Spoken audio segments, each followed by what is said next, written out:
देवर रंग लेके आइल बा हमरा में डाले खातिर बड़ी छोरी आइल बा। ए जाना सुना दीदी के देवर रंग लेके आइल बा हमरा में डाले खातिर बड़ी छोरी आइल बा।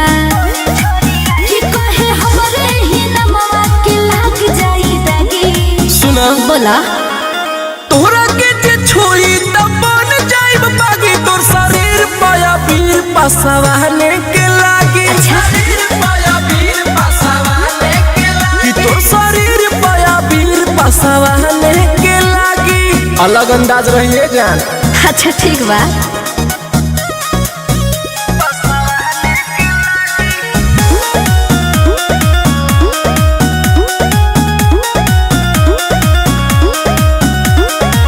लागता देह छुए छावे जबरी कोरा में उठावे।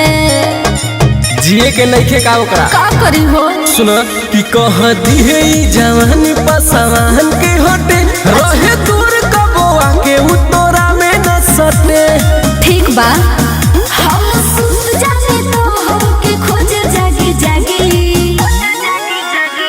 तोरा के जे छोई तब बन जाइब बागी तोर शरीर पाया वीर पसवाने के लागी। अच्छा पाया वीर पसवाने के लागी कि तोर शरीर पाया वीर पसवाने के लागी।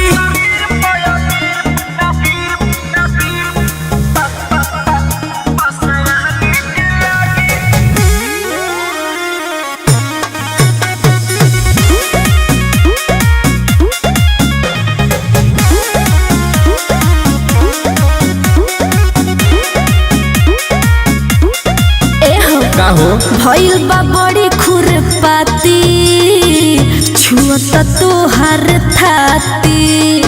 का करी हम मार दे का सरवा के।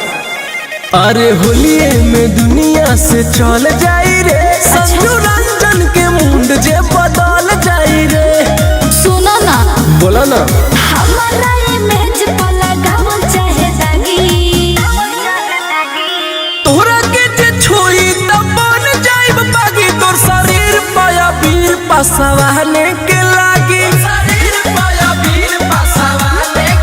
कि तोर शरीर पाया वीर पसवाने के लागी। एग्रीमेंट बाड़ू ये जा।